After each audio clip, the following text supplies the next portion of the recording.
je suis très content de vous retrouver pour un nouveau tutoriel consacré au foot. Donc cette vidéo, je l'ai réalisée à l'aide de mon neveu, parce que c'est une vidéo à titre amateur. Donc moi, comme j'ai dit, je suis plutôt amateur, alors que lui, il joue en club et il est assez technique selon ses entraîneurs. Voilà. Donc j'ai fait appel à ses soins. Donc pour revenir à notre vidéo, donc ce sera consacré au passement de jambes. Donc c'est un geste technique qui fait partie de la famille des dribbles. C'est un geste qui a tendance à se démocratiser au cours de ces dernières années, grâce à la médiatisation de certains joueurs renommés, comme Ronaldo, Ronaldinho et tout ça. Donc je me suis dit pourquoi pas vous montrer ce que c'était que ce geste. Voilà. Donc pour revenir à ce que je disais, donc on va montrer à travers cette vidéo comment le réaliser, parce qu'il y a encore quelques personnes qui ne le connaissent pas ou qui ne le maîtrisent pas assez. Et nous, on va essayer de remédier à ça. Voilà. Donc un petit peu de pédagogie pour ce qui est de ce geste. Donc, qu'est-ce que c'est que le passement de jambes? Si vous voulez, c'est une fois que vous allez arriver devant votre adversaire, c'est dessiner, ou plutôt décrire un arc de cercle, un cercle autour du ballon avec votre jambe. Vous allez donc faire un cercle avec votre jambe, sans le toucher, pour le feinter en fait. Voilà, en gros, c'est ça le passement de jambes. Donc, on va vous montrer comment l'exécuter.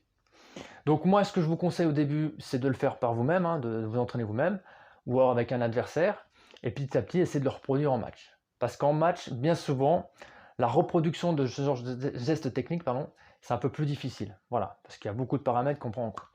La distance et tout ça. Voilà ce que je voulais dire pour ça. Après, au niveau de la vidéo, plus tard, on verra ce que c'est qu'un crochet, on verra également l'arc-en-ciel, tous des gestes techniques assez simples, le coup du foulard, le double contact, la virgule, mais ça viendra plus tard. Voilà. Donc ne vous inquiétez pas, à force d'abnégation et de détermination, vous verrez que même les plus novices arriveront à maîtriser ce geste technique qui vous servira dans beaucoup de situations. Allez, à tout de suite et bon visionnage pour la vidéo.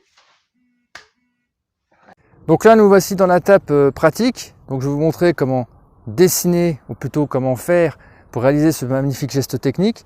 Donc avec le pied droit, on va donc, comme je le répète plusieurs fois, dessiner notre demi-cercle. Et avec le pied gauche, qui donc demandera à avoir une certaine bonne impulsion, on va pouvoir faire notre conduite de balle. Donc ça demande aussi d'avoir un bon mouvement du corps. Le mouvement du corps est important parce que c'est ça qui va nous permettre d'être beaucoup plus crédible avec l'adversaire. Donc il faut vraiment faire croire qu'on part à droite par exemple, et finalement on partira à gauche. Voilà. Donc je vais vous montrer comment faire ce geste technique. Donc nous allons donc décrire un demi-cercle avec notre pied droit, si on est droitier, ou avec notre pied gauche si on est gaucher. Donc on va se mettre sur la ligne médiane du ballon, c'est-à-dire le milieu du ballon. Donc c'est important de ne pas trop lever son pied. Donc on va prendre l'extérieur de notre pied et on va partir du côté gauche du ballon pour aller jusqu'au côté droit, c'est-à-dire l'extrémité. Et on dessine notre demi-cercle. Voilà.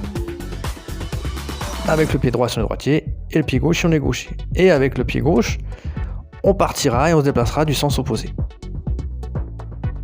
Mon pied droit, je vais donc pousser mon ballon. Une fois le ballon propulsé, je vais donc pouvoir décrire un demi-cercle avec le pied droit. Et avec le pied gauche, je vais donc pouvoir effectuer ma conduite de balle qui va me permettre de partir du côté opposé.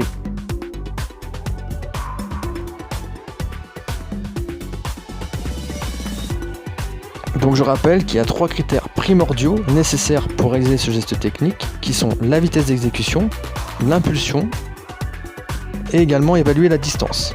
Il est donc préconisé d'être à une distance d'environ 1,50 m, 2 m pour réaliser ce geste technique. Donc il y a d'autres critères bien évidemment. Une fois qu'on a donc réalisé, décrit notre demi-cercle, il est important d'avoir un bon pied d'appui pour pouvoir franchir et mystifier son adversaire.